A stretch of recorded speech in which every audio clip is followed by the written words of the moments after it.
I've done like Beyonce, I've done Too Short, Missy Elliott, Sierra, just a lot of like upbeat, fun music. Do you think the crowd gets into the music? Yes, I definitely do. That's one of like the things about college gymnastics as well. You really try to like interact with the crowd as well because you want to put on a show. You don't want to go out there and, be boring.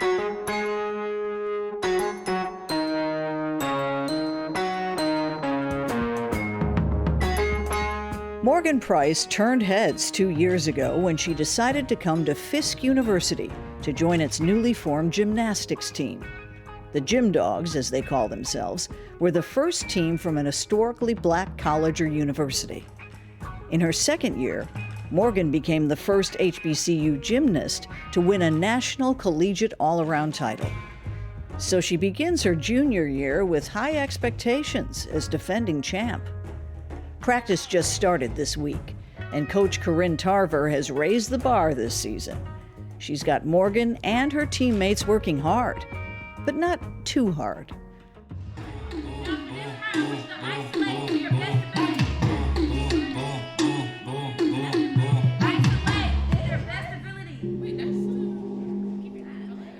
Morgan's great to work with. I mean, she's such a hard worker, and she comes in every day, every practice, gets the job done, and you can tell that she has goals, but she's willing to do what needs to be done to achieve those goals.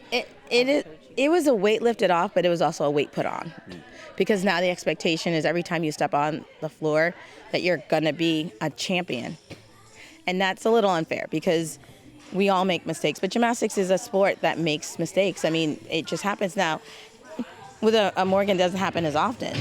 But I know that after I won a national championship, it was very much of every time I made a mistake, it was like, oh, well, you got beat by a freshman. And it's like, okay, she's a great freshman. It's okay. I'm okay with that because it's not about that. So I think that created its own pressure and weight. So, I'm hoping that she will understand quite quickly the navigation and not let the noise get in her head and derail her gymnastics because it's hard. It's hard to live up to those kind of expectations day in, day out. I mean, we've had cameras in here for 2 years, so and don't get me wrong, I love it and I would love to have more. So anyone that wants to come on out, we'd love to have you. But I think it's kind of laid bare.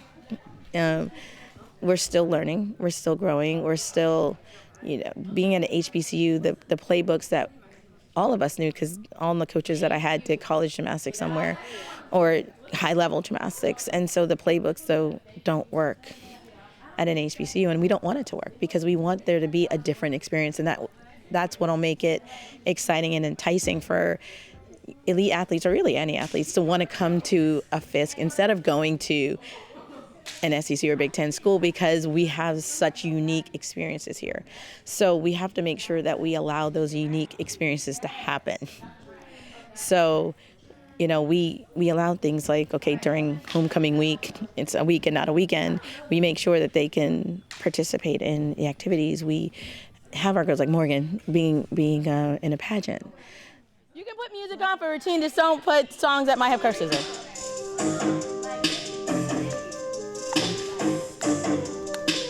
Yes, MP. I'm Demetria Kaladimos. It's Banner and Company.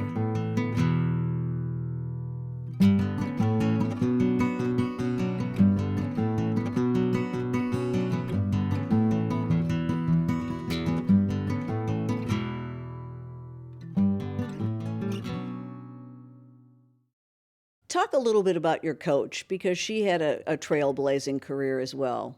And what brought her to Fisk? I would definitely say I love Coach Tarver a lot. She has really, she's grown as well. I feel like our whole team has just grown since freshman year. Our standards keep growing, our mindsets, our goals and everything just keep getting higher and higher so that we can become a very successful team. I would say her history at Georgia, she was the first Black gymnast to win the NCAA national title. And so it was a very full circle moment at nationals since I was like the first HBCU gymnast to win the USAG All National title. So we definitely connect and bond very well in that area. I love the way she coaches me and my team just because she really focuses on what you need and how you need to be coached, because not everyone needs to be coached the same. And yeah. You made a lot of news when you decided to go to Fisk.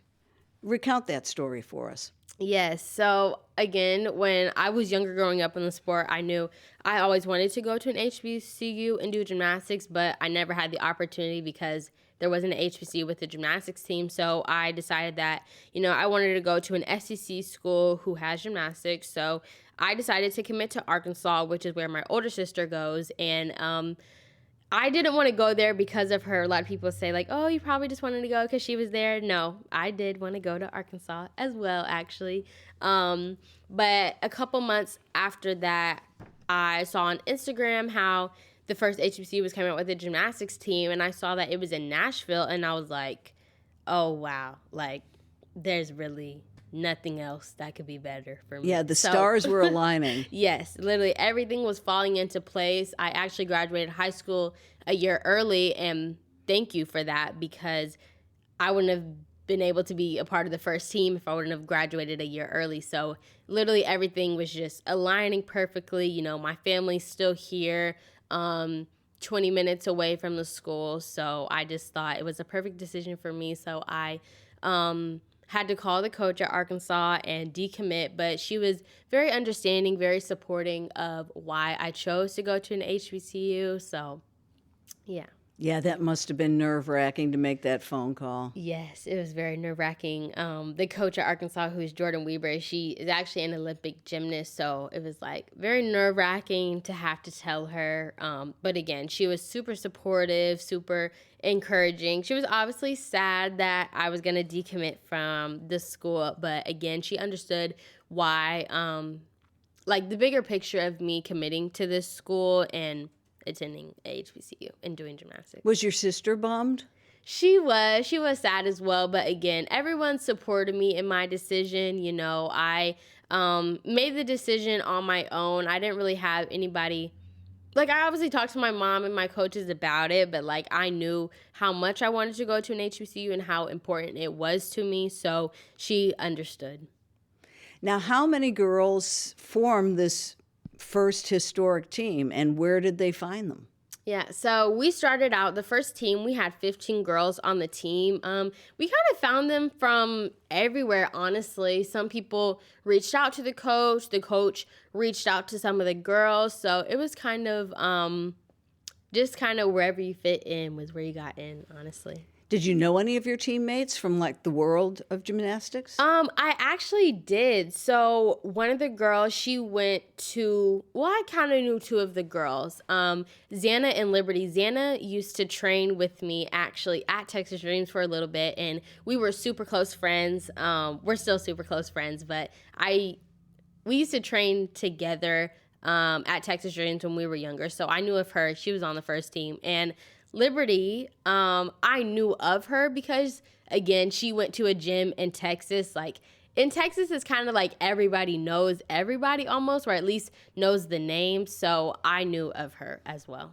We've all been through the Olympics now, and we've watched it, and we all imagine that we could possibly do something like that. Not in a million years for me, but how does one begin? I mean, what was the first thing you started? Was it that balance beam, that scary piece of wood? Yeah, so when you're younger, you definitely do all four of the events, but it's basically like babied, I guess you would say. So like when you're like a little girl, you walk on the beam for the first time, and even then it's a little bit scary. You'll start on the low beam close to the ground, but like as you get older, the beam will get higher and higher and higher until like where it is when older gymnasts do it. But I would say getting into the Olympics is definitely a different route you have to take while growing up in this sport. You can either choose the elite route, which is to get you to the Olympics, or you can just do, I'll just call it like the levels route, which will kind of just get you to college gymnastics. So there's levels 1 through 10 in gymnastics, and then you can go elite, which is how you get to the Olympics. So you're on this first Fisk team.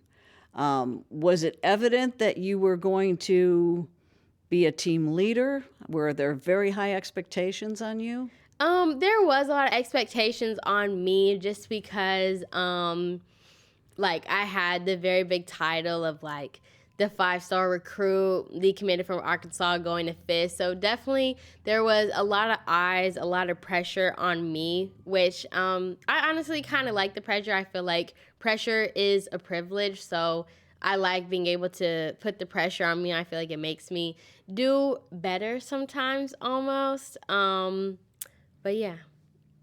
And you won the title. Yeah.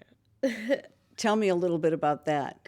It was a crazy moment. I remember my first year at Fisk, I did make it to nationals, but I didn't have my best meet. I got 8th all around. So I was proud of myself for making it to nationals, but my performance, I was not proud of myself at all. So I knew then that summer I worked super, super, super hard just on my skills, on my conditioning as well. And I knew in preseason last year, I worked super hard as well. I knew the things I needed to change, how I trained and everything to get me to do better at nationals the next year, which was my sophomore year.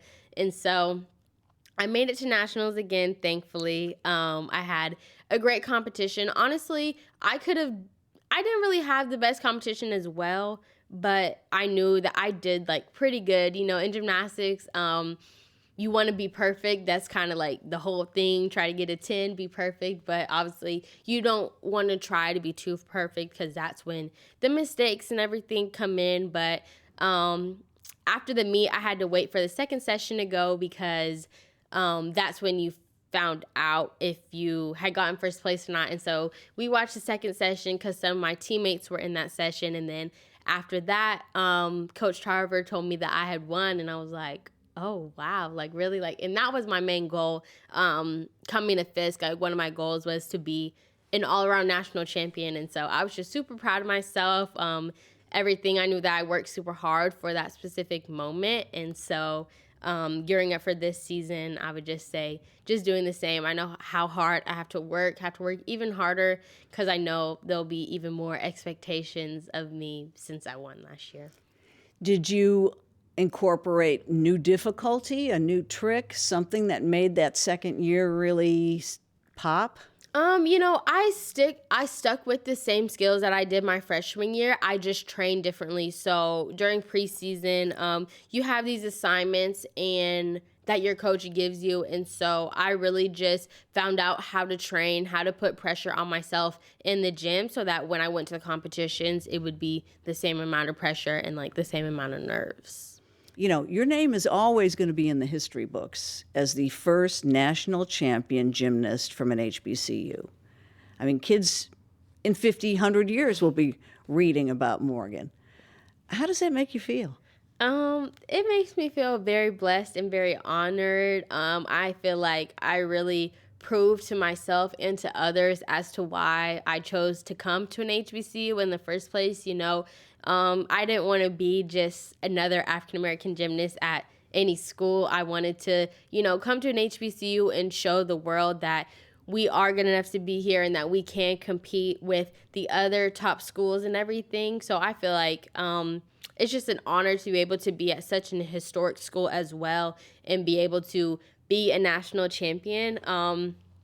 I feel like I want to be able to write books as well, just because I know my name will be in me and my teammates' names will be in the history book as well, just for, you know, me being a national champion, but also my team being a part of the first ever HBCU gymnastics team, hoping that HBCU gymnastics will grow and expand to hopefully all HBCUs. So I want to write a book just to like help little kids stay focused on their goals, you know, let them know that like dream big. You don't have to just dream and just have little tiny goals, like have big goals and things like that.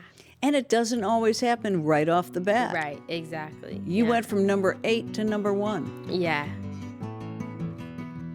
It's Banner and Company. I'm Demetria Kaladimos, and we'll be right back.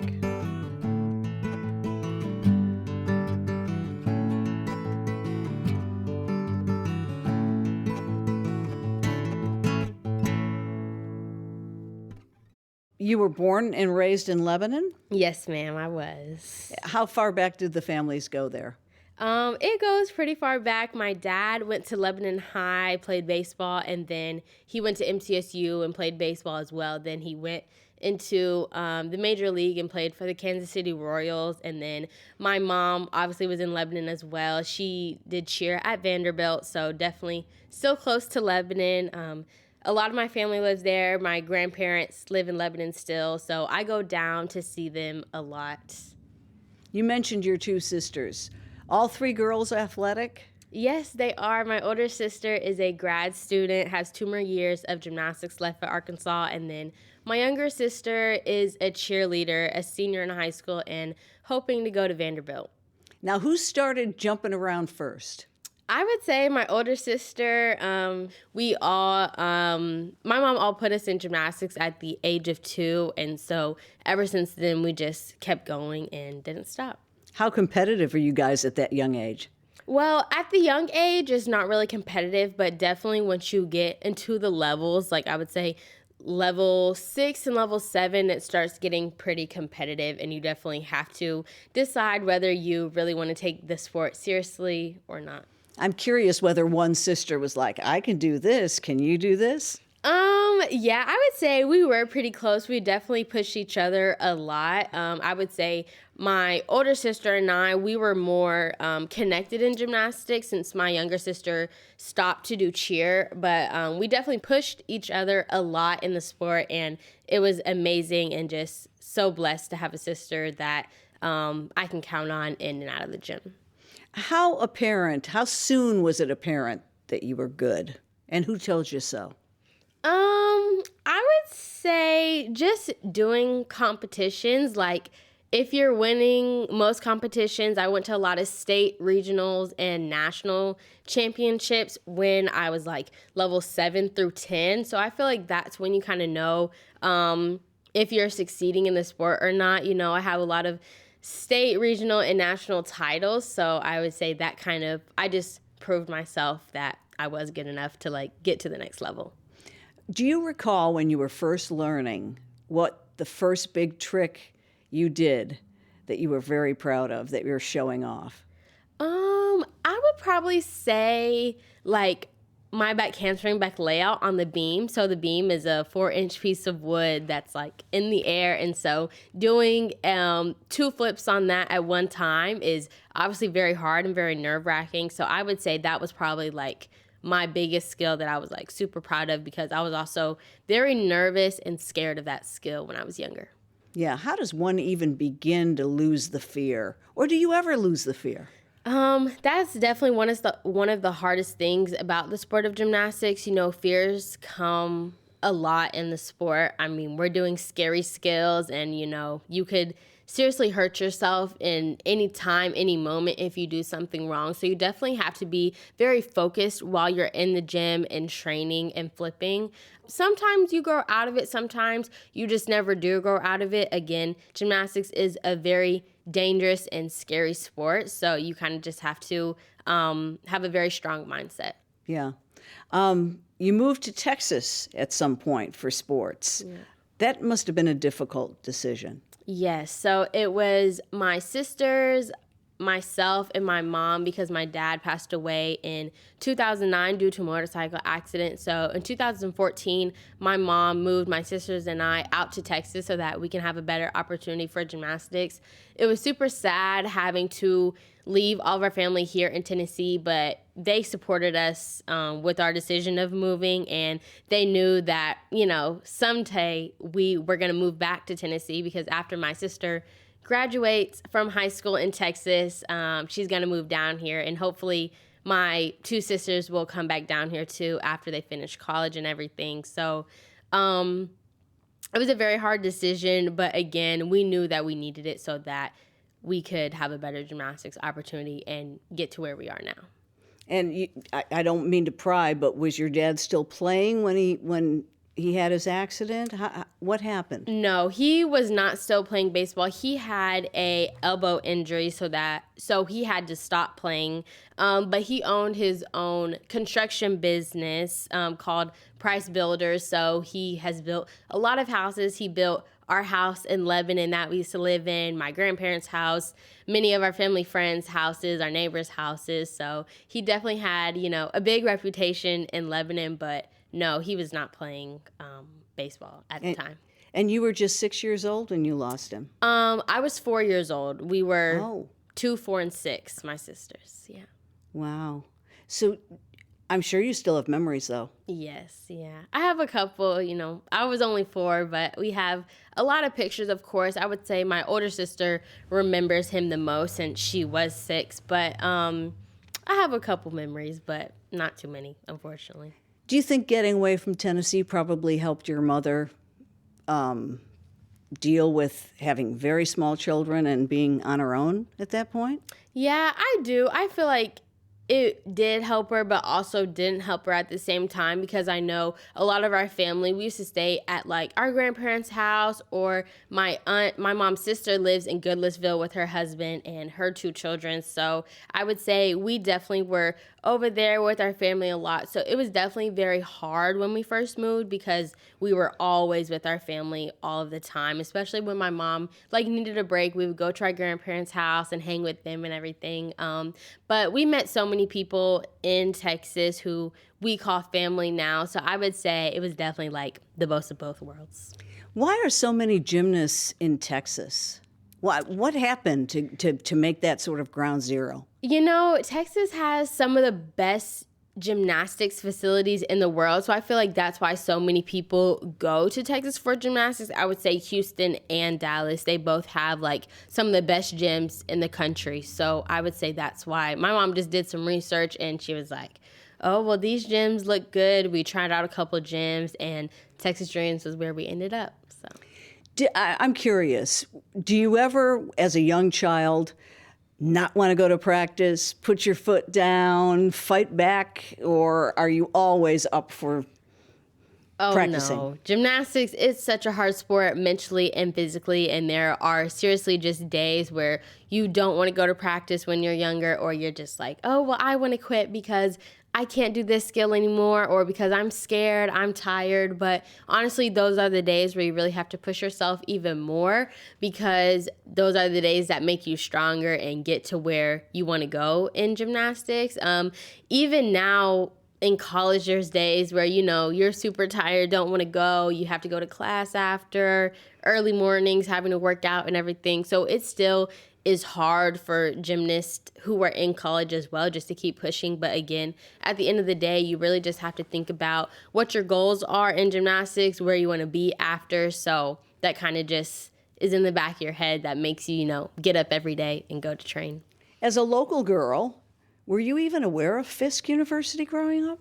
I actually was not aware. Some of my family members did go to HBCU, so I knew what an HBCU was and everything. I knew I wanted to go to an HBCU, but I actually did not know about Fisk, which is people are like, how did you not know about Fisk, but you were in Lebanon? I'm like, I really don't know, but I know about it now. It's Banner and Company. My guest is Fisk University gymnast Morgan Price. We'll be right back.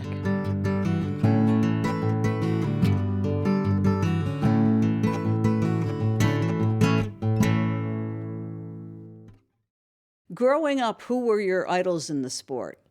I would definitely say Kaya Johnson and Simone Biles. Simone Biles, obviously, everyone knows of her, the Olympic champion or whatever. But Kaya Johnson, we trained together at Texas Dreams, and she went to LSU and was a gymnast. And when I moved to Texas, she was one of the first girls. She's an African-American girl as well. So growing up in the sport, there wasn't many African Americans in the gym, so we really connected. And she's obviously a little bit older than me, but I always looked up to her just because I could see the determination and her confidence in the sport. And so back then I didn't really have a lot of that, so I always looked up to her and wanted to have that determination and have that confidence while doing gymnastics. Most of us, and this is a strange question, I realize, but most of us have no idea of the sensation of being airborne, being up in the air, floating or otherwise. When you're in the air, is there a sense that it's going in an instant, Or is there a moment where you think, I'm up here and I'm cognizant of that? I mean, it's just such a hard thing for most of us to grasp. Yeah. I would say definitely sometimes it's like a very quick, like, oh, you're in the air, then you're back down. But there's sometimes where you're like, if you're doing more of a slower skill, you kind of think like, oh, wow, like I'm really in the air. You can kind of feel your body and how it's moving and everything. I would say gymnastics is such like a crazy sport, and you definitely have to have a lot of air awareness. So we practice on that in the gym a lot, just really feeling where your body is in the air and like how your body's moving, so that when you come back to the ground, you know exactly where and how to land. I think that famously that was Simone's problem when she took some time off, that her air awareness or whatever, she was getting dizzy. Am I right? Yeah, so it's called the twisties, and I've actually had the twisties before. It's basically where like you cannot control your body as to when it's in the air when you're flipping and twisting. So again, we do a lot of flips in the air while twisting in the air at the same time. So you have to think, you definitely have to know exactly where your body is, where your arms are moving and everything. So it's very easy and common in the gymnastics world to get the twisties, just because, again, it's like you do all these skills and sometimes your brain just really is overwhelmed as to how much you're flipping and twisting at one time. So you have to go back to the basics and start from the bottom and work your way back up to the top. How does one get around that sense of the twisties, being dizzy or lost up in the air? How do you get back on the horse, so to speak? Yeah, I would definitely say it takes a lot of courage and just bravery to go back into it, because it's definitely very nerve-wracking and very scary. I would say you definitely have to go back into the basics of just a simple back tuck or a simple front tuck, and not trying to do like a full in, which would be like a full twist and doing a backflip. So just going back to just doing a regular backflip a couple times. And it might take you a couple weeks, maybe months, but just going back to the basics and doing the simple things. And then adding in the rotation. Exactly, yeah. And then adding the twisting and like the extra things that you can add to it. I hate to bring up a bad subject, and I certainly don't want to talk about injuries, but have you ever had a serious injury? I've had one pretty serious injury when I was a little bit younger, maybe when I was like 15 or 16. I had toe surgery. I had broken my toe, my growth plate, so I have 3 screws in my toes. But honestly, other than that, it's kind of been just like little minor things. Maybe my hip will flare up a little bit, or my shoulder or something. But I definitely take time out of the gym to focus on just strengthening it, so that when I am flipping and twisting and everything, that it stays strong and is stable. You mentioned sitting in that ice tub. Another thing I can't imagine. Yes. What does that do for you? So basically it kind of like, it's kind of like cryotherapy, I guess. I think it like reduces swelling and basically helps with your soreness and everything, and especially since we've been like kind of off all summer and kind of like not in the gym consistently like we are now, especially it's very important now so that we're not too sore and able to do stuff the next day. Is that initial dumping into that water just always a shock? Yes, it is. It's horrible. But then like after like 2 minutes, it's okay. You kind of get your body mind gets wrapped used around to it as Yeah. What's your best event? I would say floor or vault. I feel like my most consistent has to be one of those two. You've got to be quite a celebrity on campus. Yes. Do people know you, seek you out? Yes, they do. I would definitely say, like last year coming back on campus, like people know like if you're on the gymnastics team or not. Like, oh yeah, like they're on the gymnastics team. But this year after I won, like it's so crazy because people will be like, hey, Morgan. And I'll be like, I feel so bad because I don't even know your name. So like, hey, I'm sorry. Like, what's your name? Like trying to get to know everybody. But yes, I don't like to call myself a celebrity because I feel like I'm just a normal person that does gymnastics at HBCU. But everybody will be like, oh my gosh, like you're a celebrity. Like, can I have your autograph? I'm like, yes, guys. Like I'm just a normal person. I'm just your classmate and everything. But I feel like the whole school is so supportive of me and the whole gymnastics team. I know they're always asking me and my teammates, like, can y'all teach me how to flip? Can y'all teach, like, can we come to y'all's gym and, like, do an open gym and everything? So hopefully one day we can do something at the gym to where, like, our students can come and we can just, like, have a fun day with, like, us and the gymnastics team, because I know our school and the classmates and everything would really love that. Do you think sports will have a renaissance? I mean, Fisk had a long history of very competitive teams, men's and women's. What would you like to see? I would definitely like to see just our team grow and just keep getting more and more successful. I know we are still a new and fresh team. This will be our 3rd season. So just hoping to win more meets, be more successful, have more national champions, and yeah.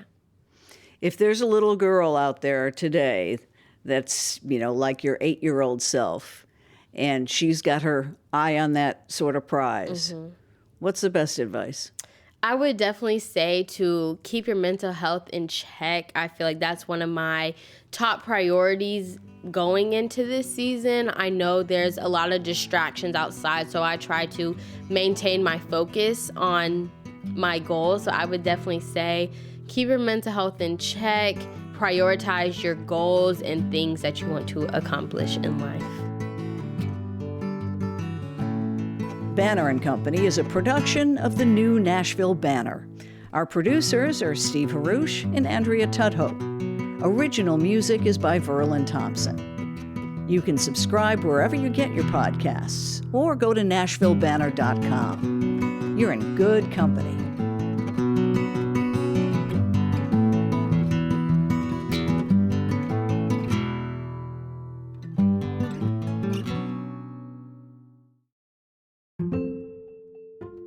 We do a little thing on our podcast here, the final question, and we've only got one in there, so you don't really get a choice today. But we've got a question from a previous guest, and then we're going to ask you to pose a question too. But pull that out, give it some thought. Okay. Do I read the question out loud? Yeah. Okay. Do I say who it's from? Okay, from Rose Palermo. What do you need to throw away? I could probably throw away some clothes. I have a lot of clothes in my closet, and I just keep shopping, and the pile just keeps getting higher and higher. So probably some clothes I could throw away, but I would probably never throw them away. You and me both.